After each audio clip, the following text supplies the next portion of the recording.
Alright, got a battle here versus Cote, and, we both haven't played for quite a while, so we're just gonna grab some guys from the bin and go at it. Some call it a grab bag. I kind of just call that a standard, an everyday normal game of Pokemon for me, so call it what you want. But anyway, so this is actually the first 4th gen upload with the new camera. You can see the blue kind of ring in the background there. Unfortunately, I never get that to go away. There's also some white glare on his side, you can probably tell.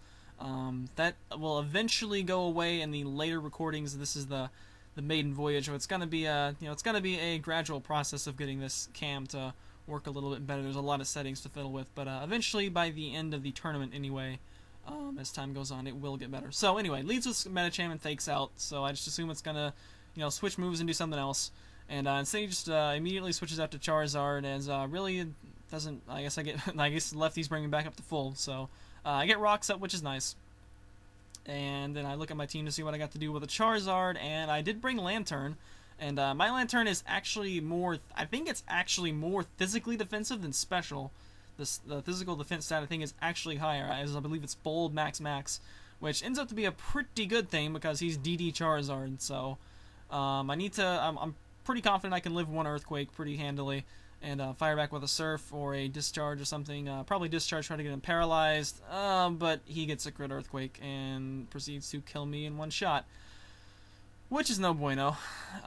Pretty confident I would have lived that and, at least gotten him down a little ways. I look at the rest of the stuff and I decided my next best bet is a Dugtrio, which is Focus Sashed, except it's not Focus Sashed. And I don't know why I got so lazy as to not look at that, but I did not, so oh well. I could have at least Sucker Punched, and that would have been at least something. So anyway, I feel like I'm swept at this point, but as you can see from the length of the video, that is not the case. So Larkman comes in, and I'm just going to go for Brave Bird and try to do something. He Dragon Dances, predicting the Protect, however, and I don't pack Protect anywhere on this guy's moveset. I always have hard times getting his Flame Orb activated, or whatever it is. Toxic Orb, Flame Orb, and I get rewarded for his, attempt at a prediction with a crit Brave Bird. So, good job, Larkman, taking advantage of stuff.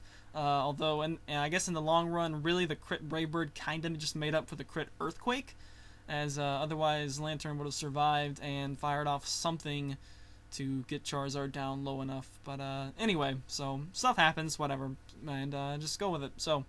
Nidoqueen's pretty bulky, so even though Guts Facade, this thing is actually adamant, so it packs a little bit extra power over Jolly, although that makes it unable to outspeed, really useful things that would be nice to outspeed.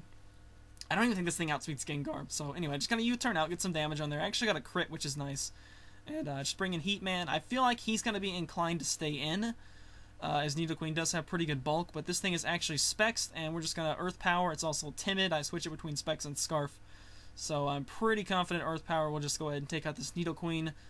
Depending on his EV spread, that may raise a red flag to him, especially since he sees no Life Orb, that it is indeed a Specs Heatran, so should be able to bring in something. Brings in Medicham, which can threaten it out offensively.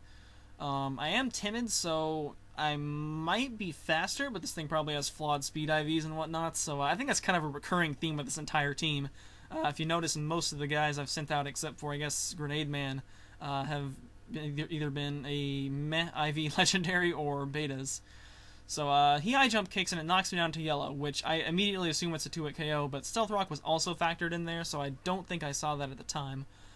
So I assume I'm going to die here, and he high jump kicks, and I actually live with 19, which is nice. I got a spin off, and that's going to allow Swellow to come in with considerably more HP than it would have normally. But definitely at this point, Grenade Man's just going to be death fodder. Looks like he's just going to be doing that, and we should be able to drop in Swellow to outspeed. He used Fake Out before, so he's probably not going to have a choice item. So we should be good to just drop in Swellow and fire off a Facade at somebody. And that is indeed what we're going to do. However, he ends up to be scarfed with Fake Out anyway. However, Swellow avoids High Jump Kick and proceeds to kill him with Facade. Looking at the rest of the team, I'm pretty sure everything else would have gotten one-hit KO'd by a Scarf High Jump Kick. So, Swellow, you save the game 2 moves in a row. You got a crit on Zard on a misprediction, and then you avoided a High Jump Kick, which otherwise would have swept me. So, we avoided being swept twice because Swellow is awesome, which is cool. So, anyway, I just flat out switch instead of U-turn in case it wants to use Ice Shard. And go into, I guess, one of the best things possible to switch into a Glaceon, which is Subpataya and Polion. Obviously, the ice is going to do nothing unless it gets a freeze, so we're just going to put a sub up and see what he wants to do. As, yeah, what's he going to do? I think he's going to set up, he's going to set up a wish, so I have no intention of hitting him on the next turn, so the wish is, I don't think he has anyone else damage, so the wish is pretty much going to fizzle. Which is going to maybe cover Stealth Rock damage, and that's it, as we're going to get an agility up.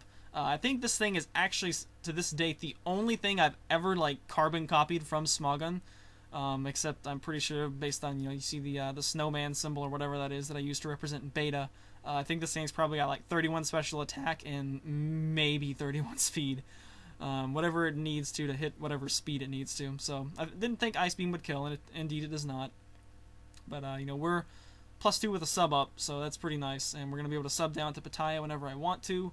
I don't really want to yet, as, there could be a priority user left. That would be nice to, something like E-Speed Luke, I don't know. Something that, with middling power against Empoleon. I probably wouldn't live a strong Mach Punch, but, some kind of priority we would be able to live. Scissor or Bullet Punch CV, something like that. But shows me his last, which is Alakazam. He's still got the Glaceon in reserve. And I know from here that I'm going to be safe to just sub up. Alakazam does have pretty good special defense, so we're going to make sure to get that Pitaya boost, get that Torrent boost, and from there I'm pretty confident that Surf with a 2.25 times additional multiplier should be able to finish off the Zam. So we sub once, he goes for Focus Blast to try to break the sub, which of course does. But from there, if he's going to have to, he can't really not break subs, so it's kind of a checkmate, I guess, situation there. So we're going to sub down to Pitaya, which activates that animation, of course, since it's behind a sub. And now we've got in Torrent range as well, and that's kind of the strength of this set, of course. Being immune to sand, resistant to a lot of different priority moves. And yeah, just taking advantage of Torrent, so we're just going to surf it. And if it had a Focus Sash, of course, Stealth Rock breaks it. Gets another crit, which is kind of just, signifies the whole game. He had a sweep twice, and Hack said nope both times, which really just made it more funny than anything. But anyway, so just shaking off some of the rust here.